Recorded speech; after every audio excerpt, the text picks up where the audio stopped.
وہ ظالمانہ کردار ادا کر رہی ہے۔ ریاست کا رول جو ہے وہ آئینی ہونا چاہیے۔ ریاست کا رول جمہوری انسٹیٹیوشنز کے تھرو سلوشن نکالنے کا ہے، لیکن اس وقت ریاست جو ہے وہ شہریوں کے حقوق کی نگہبانی کی بجائے شہریوں کے حقوق جو ہے وہ سلب کر رہی ہے۔ ہم یہ سمجھتے ہیں کہ شہریوں کے حقوق اگر آپ سلب کریں گے، بلوچستان میں اگر آپ لوگوں کو اٹھا لیں گے اور کوئی کورٹ آف لاء میں ان کی سنوائی نہیں ہوگی، تو اس سے بہت بڑا کرائسس جو ہے وہ پیدا ہوگا۔ اور میں یہ سمجھتا ہوں کہ اس وقت ہم ریاست جو ہے ورج آف کولیپس پہ ہے۔ یہ میں بہت بڑی بات کہہ رہا ہوں کہ ورج آف کولیپس پہ ہے، کہ لوگ آپ کی باتوں کو، لوگوں کی جو خواہشات ہیں، لوگوں کے جو بنیادی حقوق ہیں، اس کو اگر آپ پروٹیکٹ نہیں کریں گے، ریاست پروٹیکٹ نہیں کرے گی، تو ریاست کے خلاف آوازیں اٹھے گی۔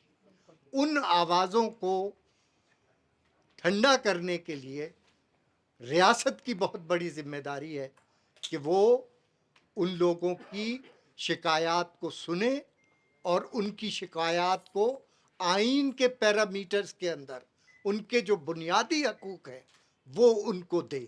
اگر وہ ریاست بنیادی حقوق ان کو نہیں دے گی تو پھر ایک بہت بڑا کرائسس جو ہے وہ پیدا ہوگا، اور یہ کرائسس جو ہے آنے والے جو ماضی میں کرائسس ہیں اس سے زیادہ خطرناک کرائسس ہے۔ اس لیے ہم یہاں پہ آپ کے سامنے آئے ہیں یہ بتانے کے لیے کہ لوگوں کے بنیادی حقوق جو ہیں وہ آئین میں گارنٹیڈ ہیں۔ ان بنیادی حقوق کو ریاست نے ہر صورت میں پورا کرنا ہے۔ اگر ریاست بنیادی حقوق کا تحفظ نہیں کر سکے گی تو ریاست جو ہے وہ آئینی ذمہ داریاں جو ہے وہ اپنی پوری نہیں کر رہی۔ اس وقت میڈیا جو ہے وہ سخت ترین سینسرشپ کا شکار ہے۔ آپ کو بہتر طور پہ پتہ ہے کہ اس وقت ایڈیٹوریل کنٹینٹ پہ پابندی ہے۔ اس وقت مالکان کے تھرو میڈیا کو کنٹرول کرنے کی کوشش کی جا رہی ہے۔ مالکان نے سبجوگیٹ کر دیا ہے، اپنی ذمہ داریاں جو ہے وہ ادا نہیں کر رہے جو پریس فریڈم کے لیے ضروری ہیں۔ تو یہ جو صورتحال ہے، اس کرائسس کو ہم کیسے دیکھ سکتے ہیں کہ اس وقت پاکستان کی تاریخ کا بدترین پریس فریڈم پہ حملہ جو ہے وہ ریاست کی طرف سے ہے، اور یہ حملہ جو ہے یہ صرف حکومت کی طرف سے نہیں ہے، اس میں بہت سے کریکٹرز ہیں، بہت سے درپردہ عناصر ہیں جو پریس کو کنٹرول کرنے کی کوشش کر رہے ہیں۔ ہم سمجھتے ہیں کہ پریس فریڈم جو ہے وہ جمہوری اداروں کے لیے، پارلیمنٹ کے لیے، جمہوریت کے لیے لازم الملزوم ہے۔ اگر فری پریس ہوگا، اگر پریس پر کوئی پابندی نہیں ہوگی تو ہی جمہوری ادارے بھی مستحکم ہوں گے، آئین کی حکمرانی بھی ہوگی اور رول آف لا بھی ہوگا۔ لوگوں کے بنیادی حقوق بھی جو ہے وہ ہم دے سکیں گے۔ تو یہ ساری صورتحال جو ہے وہ پریس کے حوالے سے بھی، کہ آج پریس جو ہے وہ سوالیہ نشان ہے، ہزاروں کارکن برطرف ہو رہے ہیں، پرنٹ میڈیا ایویپوریٹ ہو رہا ہے، اسی طرح الیکٹرانک میڈیا میں بھی جو ہے وہ کرائسس ہے۔ پاکستان میں جو پیریفری ہے، جو دور دراز نظر انداز کیے گئے علاقے ہیں، ڈس امپاورڈ، جہاں کے لوگ غیر مقتدر ہیں، جس میں بلوچستان سر فہرست ہے، جس میں پختونخوا کے وہ علاقے جو ڈیور لائن کے قریب ہیں اور جس میں گلگت اور بلتستان ہیں، یہ ابل رہے ہیں، عوامی بے چینی سے ابل رہے ہیں۔ آپ نے دیکھا کہ بلوچ خواتین کی سربراہی میں ایک بہت بڑا جلوس یہاں پہ آیا گمشدہ افراد کی رہائی کے لیے اور جبری گمشدگی کے خلاف احتجاج کرنے کے لیے آئے، لیکن جب وہ یہاں آئے اسلام آباد میں اغوا کر لیے گئے۔ آپ نے ملاحظہ کیا، یعنی پتہ چلا کہ اغوا کار کون ہے، اسلام آباد۔ یعنی جیسے وہ یہ بات پوچھنے آئے تھے اور اسلام آباد نے اپنے عمل سے ثابت کیا کہ اس اغوا کاری میں پاکستان کے جو وفاقی ادارے ہیں وہ ملوث ہیں۔ تو یہ بڑی شرمناک بات ہے۔ اس کے علاوہ چمن میں لاکھوں لوگ احتجاج کر رہے ہیں، 2 مہینے سے زیادہ گزر گئے ہیں، 2 مہینے سے زیادہ چمن کے جو لوگ احتجاج کر رہے ہیں ان کی کسی نے بات نہیں سنی۔ اور آپ نے غور کیا ہے کہ ہماری مین اسٹریم میڈیا میں اس کی کوریج بھی نہیں ہے، کوریج پر پابندی ہے۔ تیسری بات، گلگت بلتستان میں احتجاج ہو رہا ہے گندم کی قیمتوں کے بارے میں جو سبسڈی کا مسئلہ ہے، اور لاکھوں لوگ وہاں شریک ہو رہے ہیں گلگت بلتستان کے مختلف حصوں میں، لیکن کوئی یہاں پہ خبر نہیں ہے، نہ حکومت کو فکر ہے، نہ کوئی جا رہا ہے، نہ کوئی آ رہا ہے، نہ کوئی پوچھ گچھ ہے۔ لیکن یہ جو ابھی نام نہاد کیئر ٹیکر حکومت ہے، ان کے دور میں یہ فرق بہت بڑھ گیا ہے، اور یہ صاف طور پر نظر آنے لگا ہے کہ یہ جو فیصلہ سازی کا مرکز ہے وہ یہ کیئر ٹیکر حکومت نہیں ہے، وہ دوسرے لوگ جو ہیں وہ یہ کر رہے ہیں۔ تو یہ میرا خیال ہے پاکستان کی فیڈریشن کے لیے اچھی بات نہیں ہے۔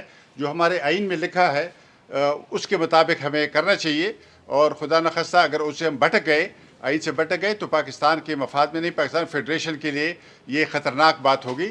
تو یہی گزارش ہے کہ انتخابات کرائیے اور جائیے اور منتخب نمائندوں کو دیجیے، لیکن انتخابات ایسے ہوں کہ ایسا نہ ہو کہ آپ 2018 کی انتخابی ڈاکے کا ریکارڈ توڑنا چاہتے ہوں، ایسا نہ کریں۔